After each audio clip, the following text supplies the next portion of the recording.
Karibu tena, niko na video ya pili.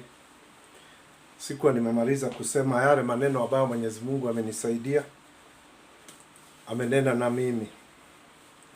Najua watu wananiambianga haukuagi na furaha, sijui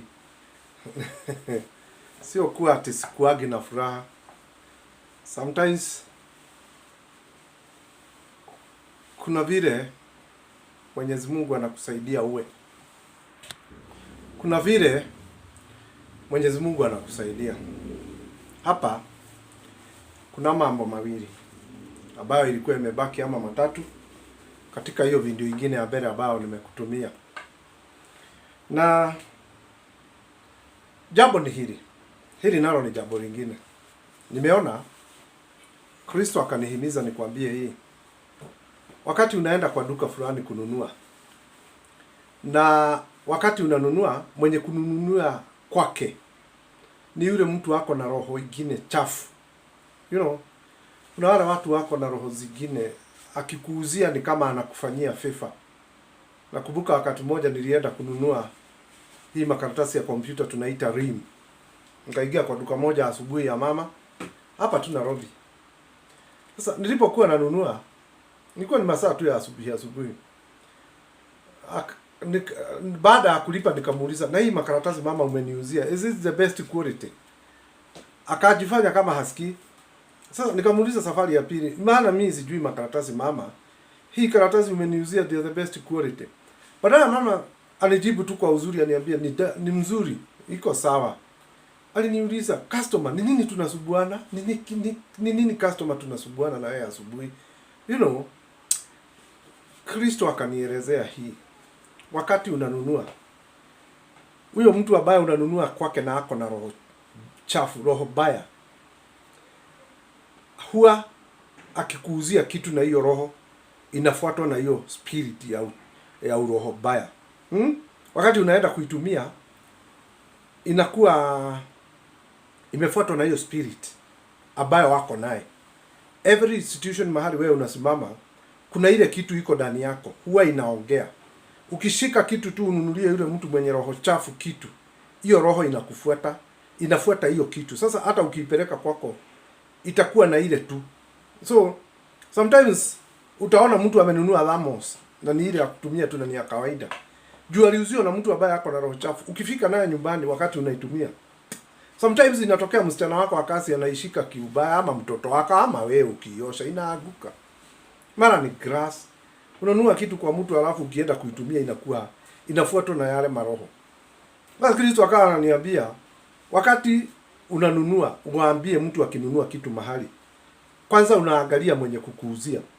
Kuna hili jambo watu wanaamini ati ukinunua kitu kwa mtu juu ni yeye tu ako naye. Na huyo mtu anakuaga na roho chafu. Huyo mama, huyo mzee, huyo mtu anakuaga na roho chafu. Lakini kwa sababu vitu ni lazima tupate hapo kwake, ndio unaona tunaenda kununua. Kristo ananiambia, msiwe mnanunua, maana hizo vitu mnanunua ndizo zinafuatwa na maroho zingine za kutoka kwa huyo mtu. Mwenye kuuza anafaa awe na roho safi. Kama hana, aombe Mungu amsaidie. So kununua kitu kwa mtu ambaye ako na roho baya, hiyo kitu inafuatwa na hiyo roho. Sasa unanunua maybe suti na unaivaa vizuri mara ya kwanza, alafu unasikia tu umeishukia. Umenunua nguo, umenunua kitu fulani, maybe umenunua radio, unaipeleka kwa, unaigiza kwa nyumba na ni pesa mingi. Umeuziwa na mtu wako na roho chafu. Ikifika tu kwa nyumba, all of a sudden inaanza kuharibika, haishiki. Unajaribu kuweka elio, haishiki. Ni roho chafu. Kristo hii specific akaniambia, kama unajua yule mtu anakuuzia kitu, ama mahali unanunua vitu chakula kwa duka, mwenye kukuuzia vitu kwa duka anaona kama anakufanyia, ni kama anakusaidia sana, anakuuzia na roho chafu, maana ni yeye ako na duka kubwa area hiyo. Kuna mtu kwetu unaendaka kwake, ukimwambia akuuzie, kama ni padlock anakuuzia, ama ile kitu ya kufunga mlango, ukimwambia iko na bei kali, anakuambia enda ukatafute mahali pengine ununue, hii yangu nauzaga namna hiyo. Na judio yako na hadi ya kubwa, watu lipa gari uende bali ununue kitu ambayo iko na baraka. Kamati ya watu wenye roho chafu, sijui mnaitaka kamati sijui nini, watu wenye roho chafu, hiyo kitu ukinunua hapo inafuatwa na hizo maspiriti, haitakuwa mzuri. Sasa Kristo anakunenea hata wewe ambaye unauza vitu ukiwa na roho chafu, badilisha, kuwa na roho safi, vitu yako ibarikiwe. I'm speaking at a point of Yesu ameninenea. God bless you, PT. Well, hili ni jambo lingine nataka kuaddress. Na sijui kwa nini Kristo amenihusisha kwa hii. Akaniambia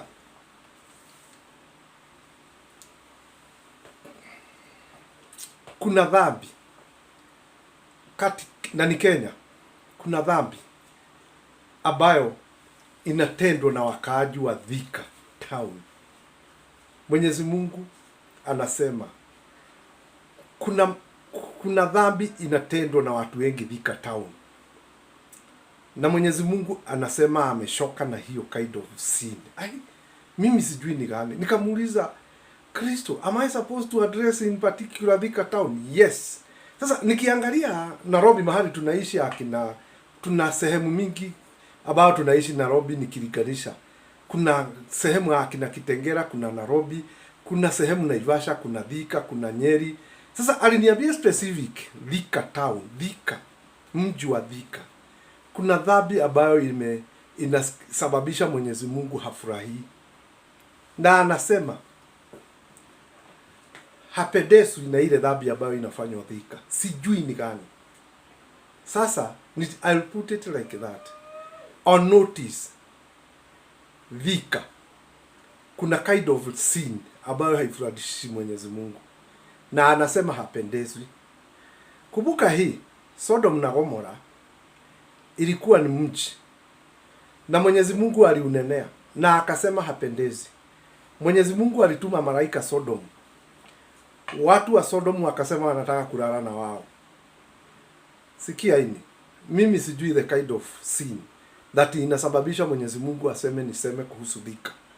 Lakini kuna dhambi ambayo Mwenyezi Mungu anasema inafanyika Thika hapendi. Na haimpendezi. Na hajaniambia atafanya nini. Juu sikuona akifanya kitu. Lakini aliniambia niseme namna hiyo. Kwa hivyo kama ni nyinyi mnaishi Thika, ile kind of anasa mnafanya ama ile maisha mnaishi ya dhambi ambao ni mingi, ni nyinyi mnajua. Mwenyezi Mungu anasema warning, hapendi ile kitu mnafanya Thika. Sijui ni gani. Hiyo sineni mengi, maana nilisikia hivyo, niiweke tu hivyo. Hapa naye nitawaongelesha vijana ambao wanataka kuoa na wasichana. Ukitaka kuolewa kabla haujaingiana na mtu huyo in courtship, ama mkiwa katika courtship, mpime. Maana mtu wa roho chafu maisha yake hatabadilika. Atakuwa mwenye roho chafu maisha yake. Na akiokoka atafanya kazi atolewe na Mungu. Na juu wengi hawataki kuingia vizuri. Sasa the moment unaenda kutafuta mchumba akuoe, jaribu sana uangalie character yake na umsome kabla hamjaingiana. Maana mkiingiana katika doa, umefuganishwa naye, hamtaashana. So mtu mwenye roho chafu, mtu mwenye hasira, mtu mwenye madharau, yani unaenda na mtu kwa duka, hii ni mambo ninahitaji, ninahesabu. Unaenda na mtu kwa hoteli, ama unakutana na mtu unamuomba shilingi 500, anakupea lakini ikitoka ako na ugumu mwingi. Mtu mnakaa na yeye hataki kufanya kazi. Mtu mnakaa na yeye, tuna ndugu moja ambaye ni wetu, ako na roho chafu. Ukinunua kitu mzuri anasema kumbe ako na roho chafu na ni wetu. Yani mpaka hawezi nunulia mama yake kitu aseme nimepea hii mamangu shilingi 100 akule. Ako na roho baofu. Huyo mtu hata ukimuoa kubadilika itakuwa ni ngumu.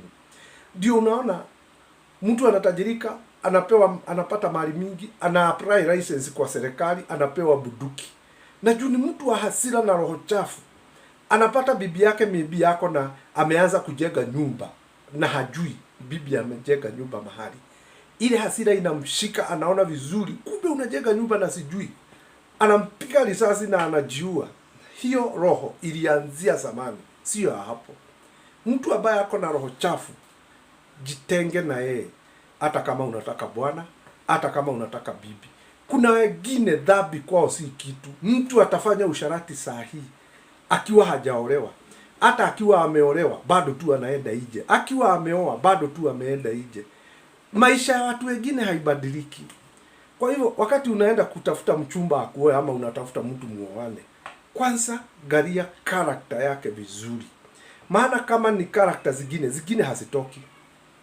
Tumekuwa na pastor hapa, alikuwa makanga, akaweka kanisa kubwa sana hapa, ikaenda vizuri.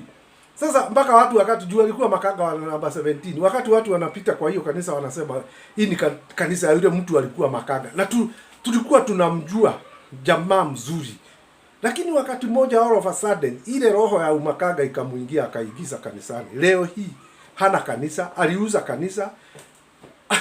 Unampata akiwa mlevi kwa barabara na alikuwa mhubiri.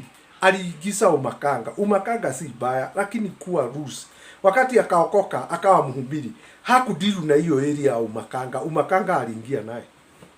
Mtu mwabaye ni msharati anaenda na huyu na huyu na huyu. Kitabu awache hata akiwa ameolewa. Mtasukumana, na Mungu awabariki. God bless you. Hii ni ingine nataka kunena.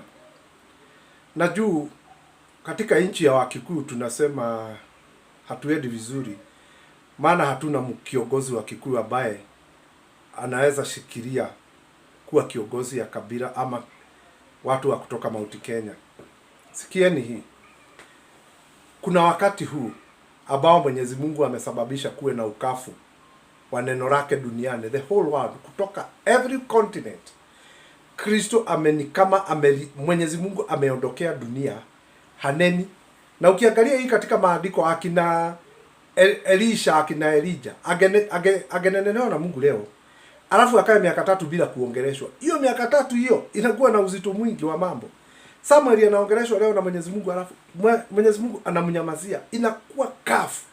Kuna wakati kama huo ambao umekafu katika dunia, na hii imehuzisha dunia yote. Kenya imekuwa namna hiyo. Sasa Mwenyezi Mungu akikosa kuongea na wahubiri, akose kuwanenea, wale wote wako chini hapo hawana bahati. Sasa kumefika hiyo kiwango ya miaka kadhaa hapa, kama miaka 5, Mwenyezi Mungu amenyamasia wahubiri, amenyamasia kanisa. Juu anataka kuleta kitu ingine mpya, revolution. Na sasa akinyamaza, ananyamaza ili kuwe na ukafu wa jambo fulani, ili ainue kitu ingine. Sasa inakuaga namna hiyo. Wakati huu kama miaka 5 hapo imeisha, kumekuwa na ukafu. Mwenyezi Mungu amenyamazia manabii, amenyamazia watu ambao ni makuhani, amewanyamazia, amekuwa haongei, ha-communicate na wao, amenyamaza tu. Sasa ukafu ukianza kwa makuhani, unateremka paka kwa viongozi wa mataifa. Ndio unaona hakuna duniani serikali ambayo iko na mwelekeo. Hata ile tunaitaga ya big, akina Amerika, akina UK, akina wapi, hakuna ile iko na mwelekeo. Hawaelewi. Mwenyezi Mungu ashainyamazia kuhani. Samuel alipokuwa anaongozwa na ananenewa na Mwenyezi Mungu, alikuwa anatoa mwongozo kwa Waisraeli. Mwenyezi Mungu angelinyamaza tu, wote wanakuwa hawajui ni wapi. Na ndio unaona kiwango ya mtu anaitwa Saulu, aliyekuwa mfalme wa Old Testament. Alikupata na ukafu ule mpaka akashindwa aende kwa, na Samuel amekufa. Akaenda kwa bibi wa kuabudu juju na akaita Samuel. Wakati huo tumekuwa nao duniani. Mwenyezi Mungu amenyamaza na anataka kuleta kitu mpya katikati. Amenyamazia wahubiri wote. Amenyamazia manabii. Hakuwa naongea. Sasa ameanza kuinuka. Na hapa katika kunyamazia manabii, ndio sasa hii ukafu umeteremka mpaka umekuja mpaka kwa kubwa wa dunia. Hawajielewi, maana mwongozo huwa unatoka kwa mhubiri. Mwenyezi Mungu amekuwa amenyamaza. Saa hii ameanza kunena. Na ndio unaona mambo inaanza kurudi form. In regard to this, nataka kunenea watu wa Central Province. Sitaki kuweka video ya Kikuyu, maana mna translate hii kitu ya Kiswahili mnaiweka Kikuyu ama nini. In our midst kuna mtu ambaye Mwenyezi Mungu amemuinua, ambaye ameshika fimbo ya watu wa Central Province, jamaa. Na huyu jamaa ni mmoja ambaye hata mimi sikuwa ninamjua. Nimenenewa na Kristo habari yake leo. Imenibidi, maana hao wakubwa tuko na hao ni wengi juu ya vile wanaongea tu, hawana shughuli, hawana mambo. Hatufuatilii, tumeshoka na politics, tumeshoka na economy yetu kuwa chini. Sasa hata ukisikia kwa news usikie ni politician fulani anaongea, hutaki kuona, hutaki kusikia. maana tumeshoka na maneno. Wanajibishana hapa, wanatukana huko, wanakimbia wakifanya hii. Wakati wa kampeni umeanza, sasa ndio sijui mimi, ikawa hatuna interest na wale watu ambao wanatuongoza. Unaweza kuniuliza MP wangu ni nani, nikwambie mimi sijui, maana tumeshoka na mambo ambayo wanayatenda. Wakati wa kuomba kura hapa amekimbia. Hii shida haijatoka na wakubwa wetu wa kidunia ama wa kiserikali, imetokana na wahubiri. Mwenyezi Mungu alinyamaza. Sasa hiyo flow imekuja ikiwa imekauka, hakuna maji. Sasa sikia hii, kuna jamaa moja ambaye ako Central hii. Hata mimi niliponenewa na Mungu imenibidi niende nika Google nimuone huyu ninanenewa na yeye kumhusu ni nani. Jamaa moja anaitwa Ishungwa. Hata mimi nilikuwa ninajaribu kuwatafuta uso wake wakati Kristo ananinenea, si umuone. Imenibidi niende YouTube nishuguze nione Ishungwa ni nani. Na kisha nikamuona akiongea parliament, nikamuona akiongea hapa na pale mambo mingi. Ishungwa, with due respect, my Redeemer Jesus Christ, ambaye ni Mwenyezi Mungu, ambaye ni Mungu wako, anakuambia you put your house in order. In regard to this house in order, kuna jamaa moja aliletewa habari na nabii na alikuwa mfalme, akaelezewa put your house in order, siku zako ziko karibu kufika. Aligeuka akaangalia kwa ukuta, akavaa nguo za magunia, akamwagilia jifu, akaomba Mungu. Paka Mungu akauliza Mungu, si kitu moja mzuri nilifanya maishani mwangu nikumbuke? Mungu akakumbuka na akambariki, akamuongeza miaka 15. Ishongwa, geuka ukae vizuri kwa Mungu. Na ukigeuka ukikaa vizuri kwa Mungu, Mwenyezi Mungu amekupatia that manto. Inaitwa manto, ama niseme amekupea vimbo ya uongozi wa kabila wa Gema in Kenya. Nikisema Gema, ninasema Central Province, Mount Kenya. Na sikwambii usimame president. Kuna ile leadership na kuna wale wanasimama president. So ukikaa vizuri mbele ya Mwenyezi Mungu, amekuongeza miaka na amekupea leadership hii ambayo watu wengi wanasema hatujui spokesman wetu wa Kikuyu ama wa nyumba ya Mumbi, hatujui ni nani. Wewe ndio umepewa hiyo manto na Mungu. Na nisitumie hii jina manto. Unajua Kiingereza saa zingine inanichenga. Wewe ndio umepewa hiyo fimbo ya uongozi wa nyumba ya Gema nchini Kenya. Hawa wengine wanatafuta, hakuna kutafuta uongozi. Uongozi huo unapewa na Mungu. Kampeni yangu mingi hainifanyi mimi niwe mhubiri mzuri. Kristo akiweka uongozi ndani yangu tosha. Wewe na wewe umepewa hiyo na Mwenyezi Mungu, na ukae vizuri. Wewe ndio umepewa manto. Wakatae wakubali, wewe ndio uko naye. Ukikaa vizuri ndani ya Kristo, amekupea hiyo uongozi wa nyumba ya Gema. For now, yule ambaye yako ni kutoka anaondoka. Please. Na ninasema tena, nabii akanenea mtu mmoja mfalme, akamwambia put your house in order. Naye yule akageuka akaingia kwa Mwenyezi Mungu, akaput in house in order na akaomba na akalilia Mungu, akaongeza miaka 15. Hiyo ni yako Mr. Ishongwa, and I respect you although I don't know. Ningelipenda kuja kukutafuta, najua ningelikupata juu wakati ni wa kampeni, najua mnaweza patikana, lakini nimeisema kwa Limelight. Yule ananisikiza hata na yeye azidi kuomba. Nilisema hivyo kuhusu Rachel Ruto. Nikasema amepewa kipawa na Mwenyezi Mungu upande wa wokovu, na tumuombe. Tunaona ambayo Mwenyezi Mungu anayatenda. Na please, nyinyi ambaye mko kwa serikali, heshimuni uamuzi wa sisi wanadamu ama wananchi wa kawaida. We know what we want. Kwa muda our president amekuwa katika hii kiti ya president, uchaguzi mara 2 umepita, mara 3. Rift Valley hakujawahi kuwa na fujo. Sijui kwa nini mnataka sasa wakati huu na ile njia mnapitia provoking watu wengine waanze kuinukia wengine. Please. Na siongereshi mtu huyu nikisema ni huyu. Muangalie vizuri. Kila mmoja ako na right. Sio kusema ati kwa sababu mimi Ndongo sina mambo makubwa ni dharau yule mhubiri mkubwa ambaye amepewa mamlaka na Mwenyezi Mungu juu yako. Tunafaa tuheshimiane. If taste ya maji imeisha ama taste ya chumvi ikiisha, hiyo chumvi inakuwa useless. So the moment unaona kuna ladha ama kuna mahali nyuki ama nyuki unaona zinataka kujishikilia, ujue kuna kitu mzuri, asali inatoka hapo. You know, mahali unaona kuna kitu fulani, ama upata mahali kuna inzi mingi, hata kama ni hizi mainzi za green zimejishikilia mahali, ujue hapa kuna kinyesi. We are tuna that crowd that we are tunatoa ije kama wananchi wa Kenya, na hatuneni, tunanyamaza, tunatoa crowd ije.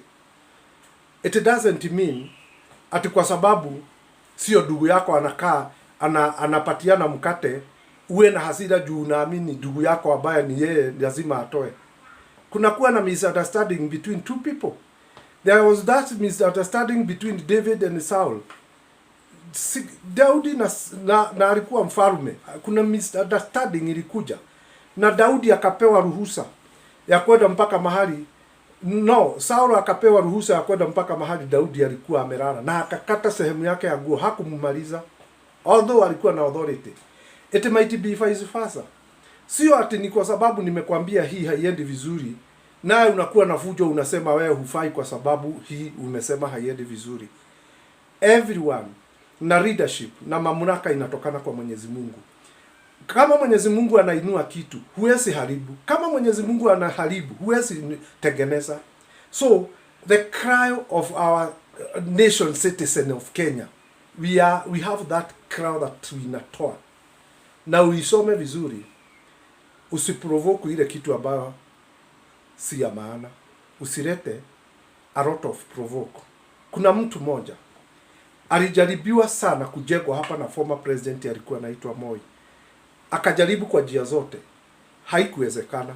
Ijapokuwa tulikuwa tunaona haikuwezekana, lakini nyuma ikaja ikawezekana. Why don't you remember that time? Ilijaribiwa itengenezwe, ikajaribiwa hili jambo liwe sawa, na haikuwezekana, lakini after likawezekana. Sineni mengi. Mungu awabariki, atendee miujiza, atembee pamoja na nyinyi, na ninaweka serikali yangu mikononi mwa Mungu. Kuelewana kati ya viongozi wetu, Mwenyezi Mungu wezesha, na ninakataa vita ambayo huwa inatoka kila wakati kukikuja uchaguzi. Mwenyezi Mungu usiruhusu hii jambo litokee Kenya. Tumekuwa na peace and most Rift Valley for the period of these 10 years. Jesus, we have seen you. Let this peace continue no matter. Mwenyezi Mungu, toa ujeuri wangu na ujeuri wa ule mwingine, uweke mapenzi yako katikati yetu Mwenyezi Mungu. Na Baba, tembea Kenya.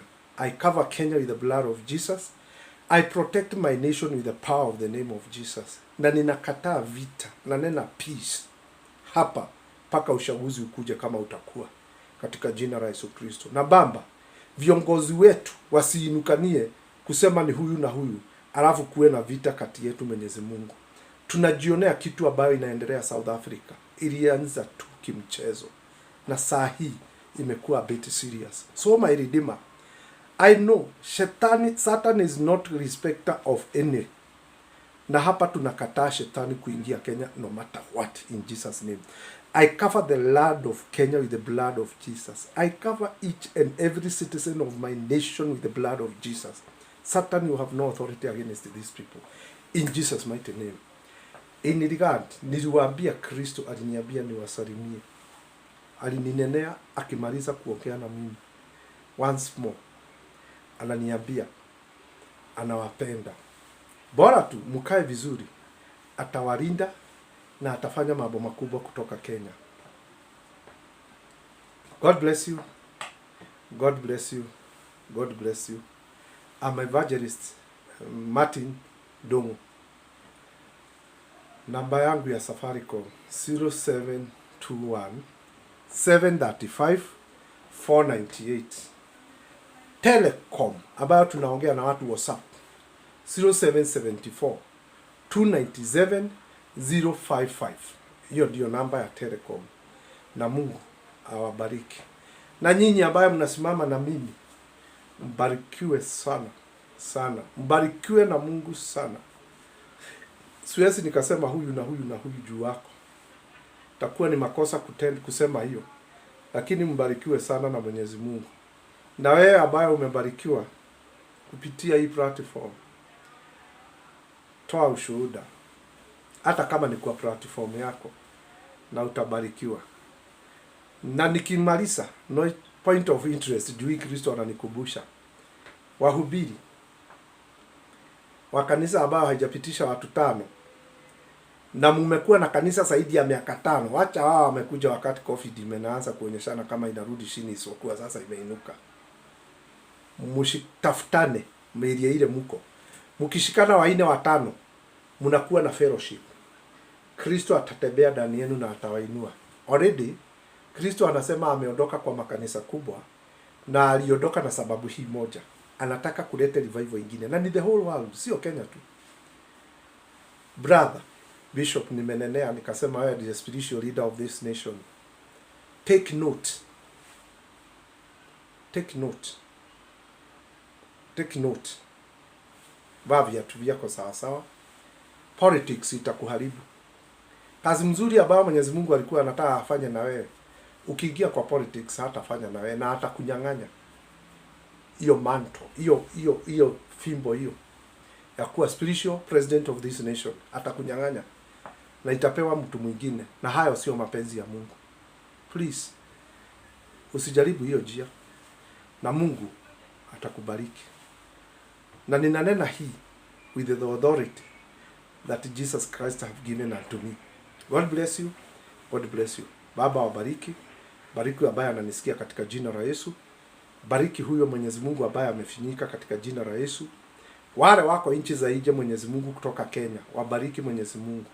Na uwashe watajirike wakiwa kule wako Mwenyezi Mungu. Jina lako Kristo litukuzwe. Naomba umoja wa Wakristo. So na moso wale wameokoka. Wale Mwenyezi Mungu anakufuata usiku na mchana, ambao umeandika majina yao kwenye kitabu kwa uzima cha uzima. Nena na uwabariki, na ni katika jina la Yesu. Injili iendelee. Shalom, shalom in Jesus name.